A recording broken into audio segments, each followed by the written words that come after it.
Hey everybody, welcome to another episode of Classic Gaming Brothers. I'm Zach. And I'm Seth. And we're the Classic Gaming Brothers. That's right. We are the Classic Gaming Brothers. That's right. We are. That's right. That's right. That's right. Seth, it's episode 120. Woo! Woo! That's a great number. Yeah, I like nice milestones like this. I mean, because at this point, they're all numbers.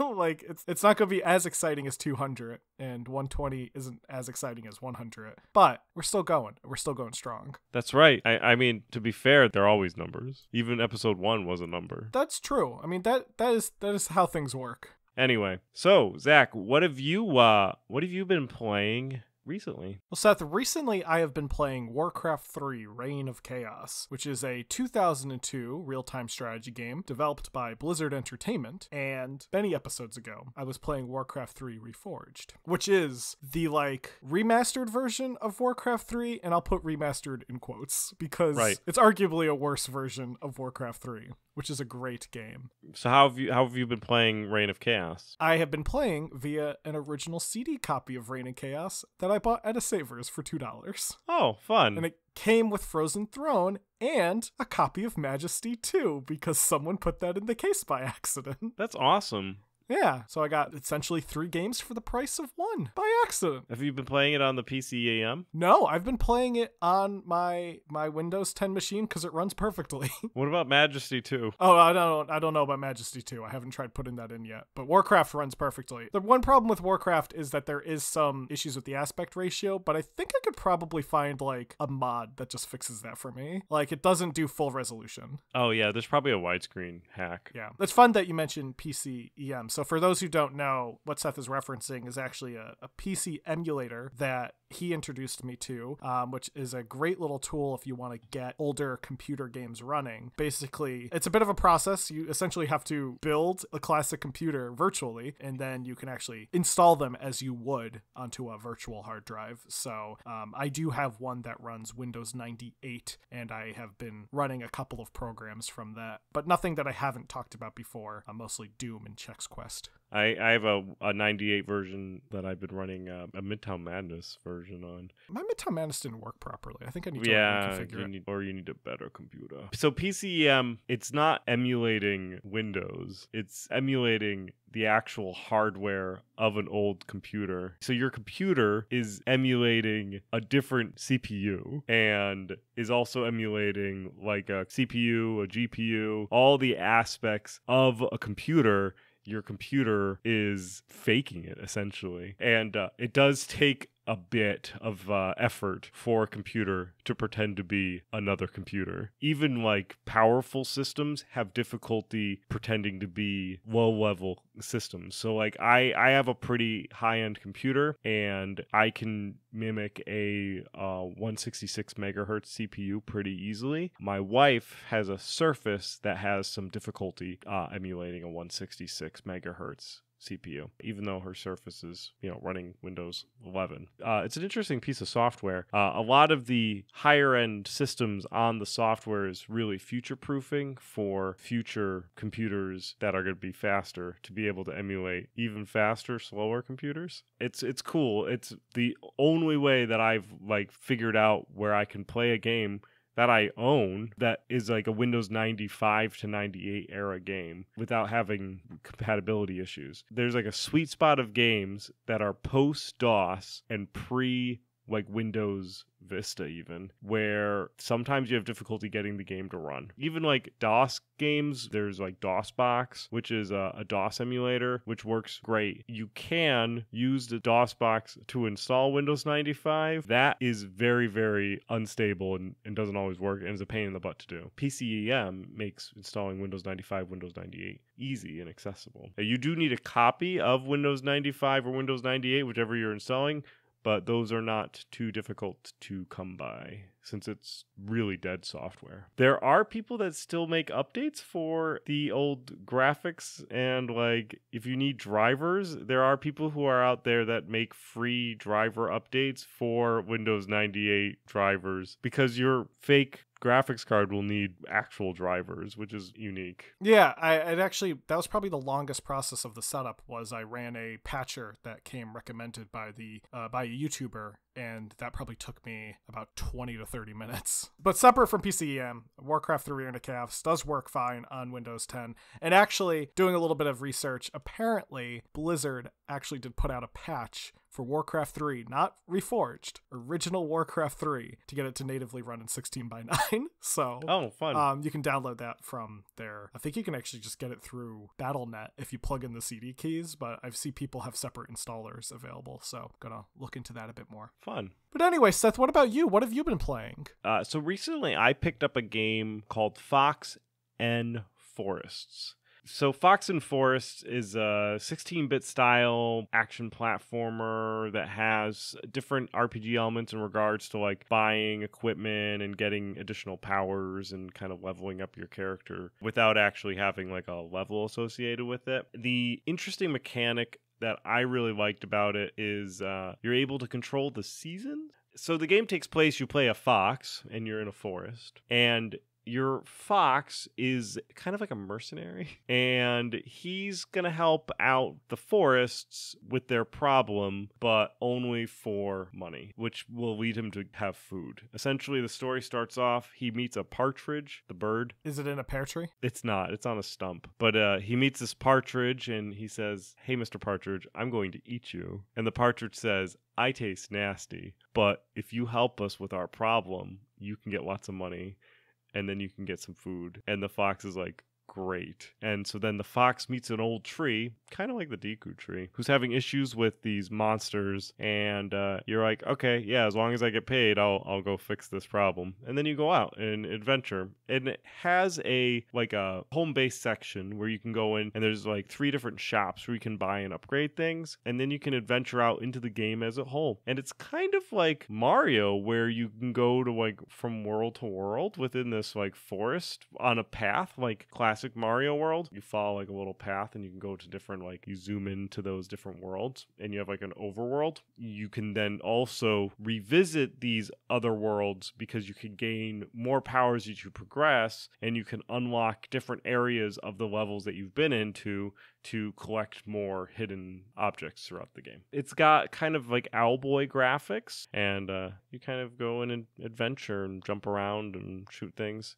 You get a crossbow that you can only use while standing still, which gets to kind of be annoying. And then you have a sword that you can stab up, you can twirl with it, or you stab downwards. I've found that I like shooting things the most, but I would rather be able to shoot things while I move versus shooting things while staying still. But it would probably make it the game a little more easier, so I guess it's there for difficulty's sake. And perhaps you can unlock the ability to shoot while moving. But I learned about Fox and Forests by watching SNES Drunk. I watch a lot of the YouTuber SNES Drunk a lot, and he recommended it as a game that people who like SNES kind of classical games, these are like modern games that people might like. It came out May 17th of 2018 and was developed by Bonus Level Entertainment. Well, today we're talking about a game that is kind of a follow-up to a game we previously talked about. It was actually a few episodes ago we talked about a Mario RPG game. Today we're talking about another Mario RPG game, and that is Paper Mario. Seth, do you have any memories of Paper Mario? Yeah, so I remember when Paper Mario came out, and I vaguely remember my friends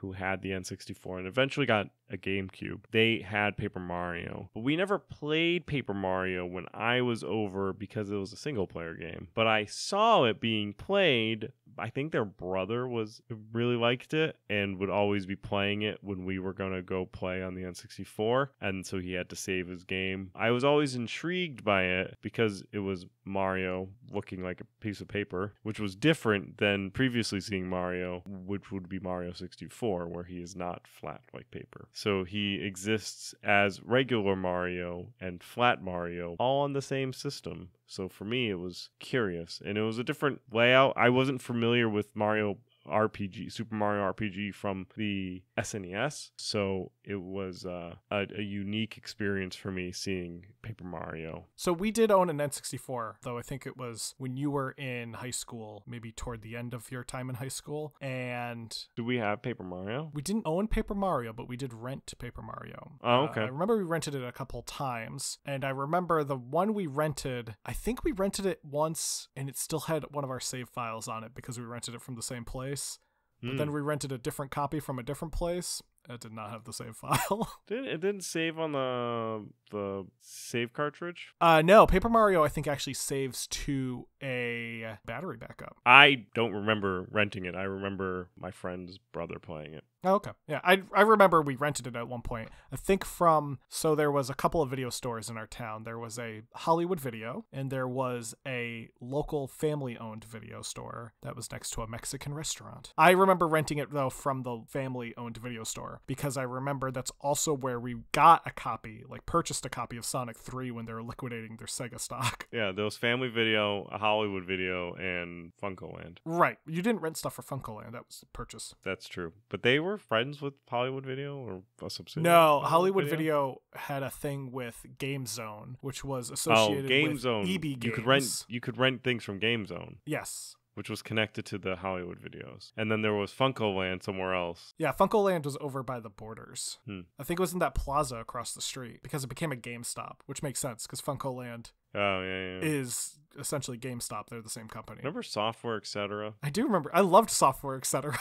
Anyway, so we did rent Paper Mario at some point, even if Seth doesn't remember. But yeah, we're going to talk a bit about this great game. Yeah, so back in episode 117, so far away, we talked about Super Mario RPG, and not only that it was a good game, but it was a fairly successful game for Nintendo. It combined the elements of everyone's favorite Italian plumber Mario with the RPG gameplay you would anticipate from a game by Square, which made sense because ultimately the game was made by Square and audited by Nintendo. Now, development of Paper Mario actually began fairly soon after Super Mario RPG. Nintendo wanted to develop a follow-up and reached out to Square to ask them if they could develop the game. And it would be on the N64 because Super Mario RPG, if you recall, was one of the later releases on the SNES. And after the SNES comes Nintendo 64. So this would be them coming out and being like, hey, that game sold really well. Let's make one on the new system, the N64. However, Square was a bit busy with their project of their own, Final Fantasy VII. So Nintendo, unable to get Square, turned to a developer called Intelligent Systems to design the game, with Shigeru Miyamoto serving as the producer and consultant. Now, Intelligent Systems had previously worked with Nintendo on a lot of different projects, and they were actually headquartered at the Nintendo Kyoto Research Center at the time. Nintendo often turned to Intelligent Systems to create development hardware for developers to use. And Intelligent System originally got their start back in 1983 when Nintendo tasked them to port Famicom Disk System games to standard ROM cartridges for their release outside of Japan. This included games like Mario Bros, Tennis, Duck Hunt, Gyromite, all which would end up on the NES, hence coming from the Famicom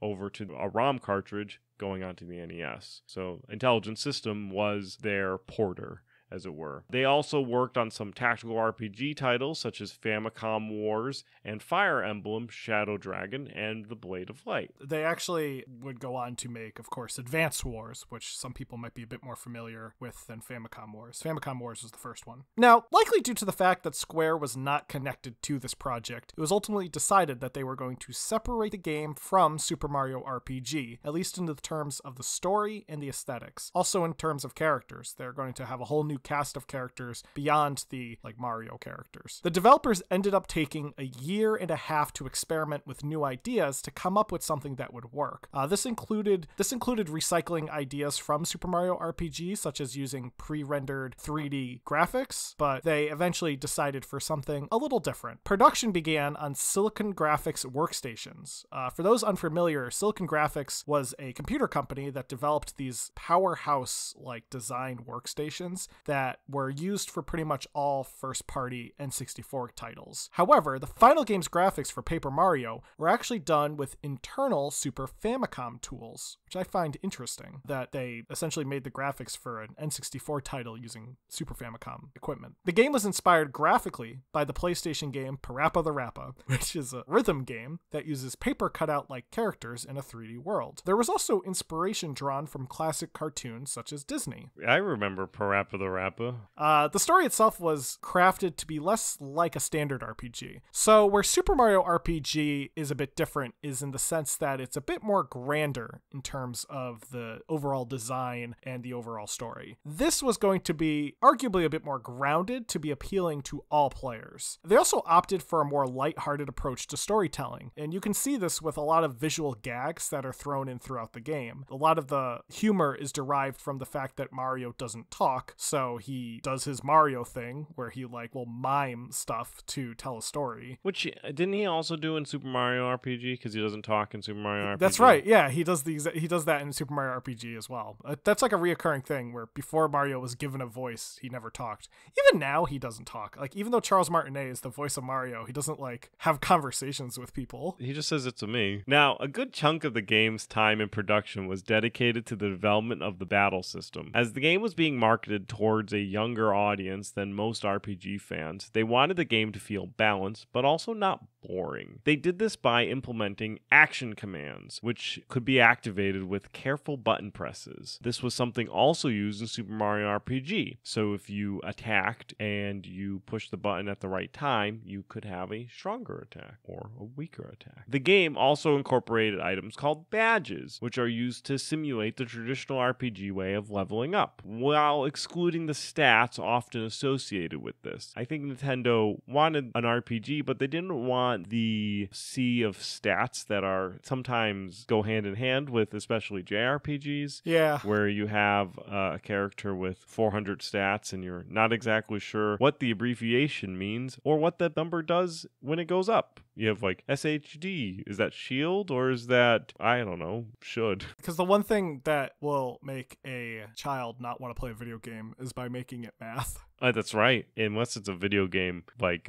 Super Solvers, where we watched a speed run. Oh, that was great. Now, the music of the game was written by UK Sugiyoko, who used arrangements from music by Koji Kondo. Sugiyoko had previously worked on the music for the Fire Emblem games, and still does the music for the Fire Emblem games. The game, that being Paper Mario, would end up taking about 4 years to complete it before it was eventually released in Japan in 2000 and in America in 2001. It was also released in China on the IQ Player in 2004. The IQ Player is kind of an interesting device. Basically, Nintendo needed to compete with piracy in China, so they released something that looked a lot like a bootleg video game system and got rid of all of their labeling on it, partially so that they could skirt past Chinese law, and they sold this thing called the IQ Player with a handful of officially licensed games. It's kind of a neat little piece of Nintendo history where they tried to combat piracy by becoming pirates themselves. So the sad fact, though, is that Paper Mario, even though Nintendo went with the best intentions of releasing this game early into the console's life cycle, by the time they actually released it in 2001, the GameCube was already on the horizon. Yeah, it was one of the later games for the N64, which is now tradition, right? Nintendo's going to release late-stage RPG titles in the Mario franchise for their consoles that they intended to release earlier. Aesthetically, the game is set in a 3D world where all the characters appear as 2D cutouts. This is often referenced in the game, so it's not just an aesthetic thing. It's hard to describe, but when you're watching a cartoon, the characters don't really reference the fact that they are in fact cartoon characters. So besides maybe the occasional fourth wall joke in a cartoon, they're not going to be hey, you look like you have an outline today. Right. So in this game, they'll actually kind of reference the fact that they are made of paper, and there'll be jokes in relation to that fact. So sometimes when Mario gets knocked over, he'll fall over and appear like he's flat against the ground.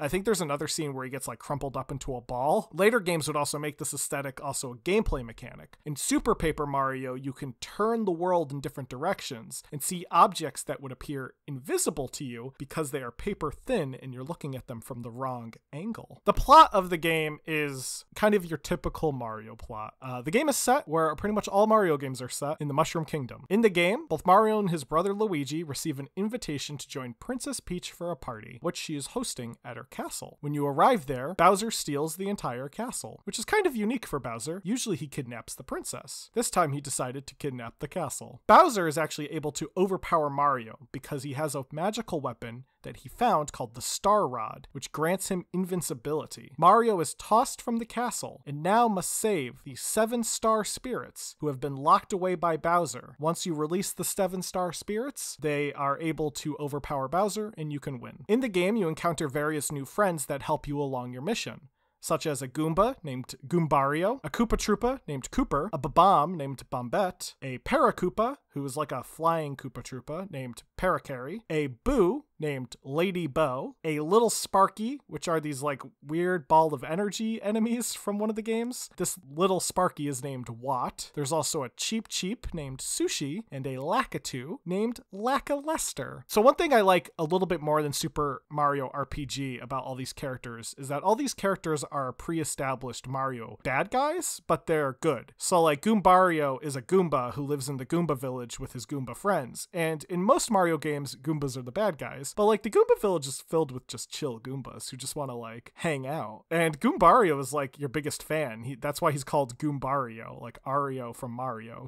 Yes, he's like a Goomba that wants to be Mario. Yeah, it's just kind of cool that you have these characters who are based on pre-established villains fighting alongside you. And like there's still Goombas that are evil in this game, and I forget how they explain it. I think they're just like some Goombas are bad and some Goombas are good. Beyond the gameplay that you have with Mario, there's also parts of the game where you can control Princess Peach. For these parts, you'll play through mini games as she attempts to escape Bowser's capture. Most of the mini games end with you being captured anyway, but there's a couple where you have to like stealth through a part of the castle to find something, different things like that. Now, Paper Mario would be a successful game on the N64. Sales would be hampered, however, by the release of the GameCube in 2001. It did sell 1.37 million copies, making it a strong selling title, but a weaker selling Mario title, and one of the weaker selling Paper Mario games. In fact, its predecessor, its spiritual predecessor, Super Mario RPG Legend of the Seven Stars, would go on to sell 2.14 million copies. However, Paper Mario would be successful enough to have Nintendo continue to support it. Even to today, it's being supported. With the 2004 GameCube release of Paper Mario The Thousand Year Door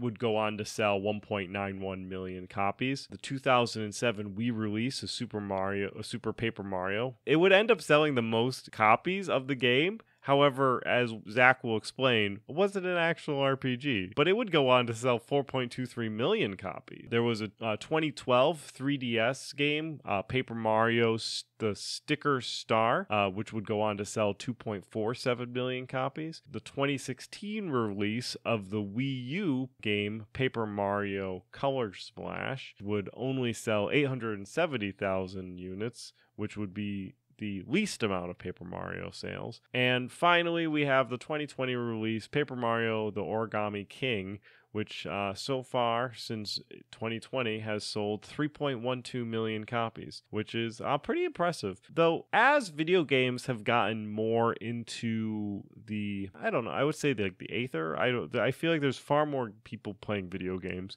today than there were 20 years ago. And that's indicative in sales. It's very easy, it appears easy for a game to get millions and millions of copies sold today versus 20 years ago when Mario Bros was pushing millions of copies That was impressive. Now, I would say one of the reasons why they stuck with Paper Mario was because on the N64, it was still pushing 1.37 million copies, which is impressive. And in terms of legacy, as Seth was just describing, despite the fact that Paper Mario was not as successful as Super Mario RPG, it would still leave a lasting legacy and spawned a lasting franchise, with that most recent title, The Origami King, releasing in 2020. The first sequel, Thousand Year Door, also plays in a similar RPG style, though other games deviate from this. Super Paper Mario, for example, which came out for the Wii, has a bit more of a platformer type of gameplay, and actually doesn't have turn-based combat. There was also a crossover with the Mario and Luigi RPG games called Paper Jam. That's a great name for a Paper Mario game. I think paper puns are great when it comes to a Paper Mario game. So that's going to be our Paper Mario segment. We're going to move on to the Buy, Wait, Pass, as I explained to Zach a game that he might be excited about buy, waiting, or passing on. That sounds good. Do you want to go first? All or should right. I go first? Oh, you're going to go first. I'm going to go first. So this game is coming out April 5th. Of 2022, and you will be experiencing something that has not been experienced before in an adventure that is iconic to humanity. Okay. It is. Are you ready? I'm ready. Lego Star Wars, The Skywalker Saga. Yes! Actually, this was a buy, wait, pass of mine a while ago. Perfect. We're going to take a brief break while I do a little research, but it's definitely going to be brief.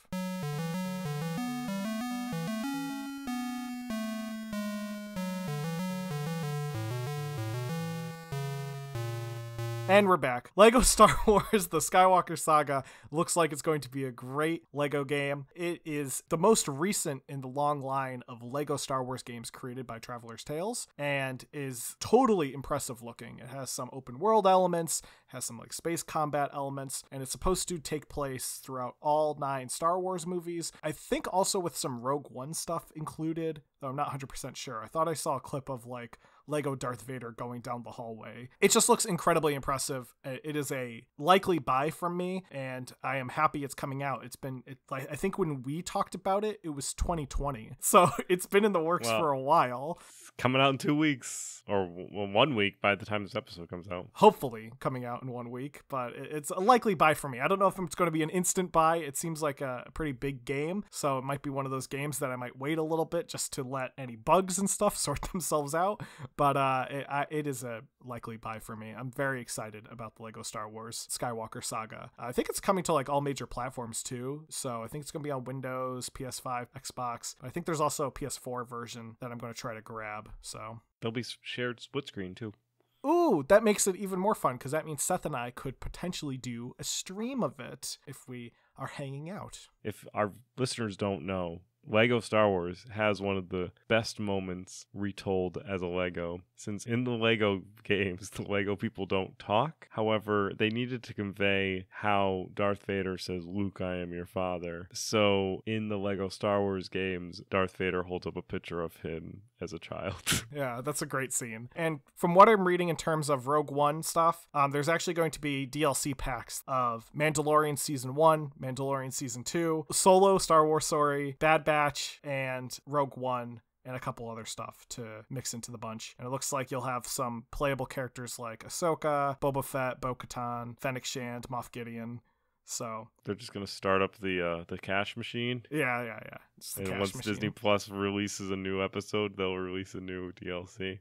Seth, are you ready for your game? I am. Your game, Seth, is a game that is in a franchise. It's actually the most recent game in a fairly long-running franchise. Unique to this game, though, is that one of the main characters from this franchise is not showing up in this game. So it's more of like a spin-off of this franchise. It's a game based on a comic book series, specifically a DC comic book series. And it's supposed to be an action-adventure game being developed by Rocksteady Studios. Are you interested? Sure. This is Suicide Squad: Kill the Justice League. Oh. It is due out at some point in 2022. We're going to take a break while I look it up.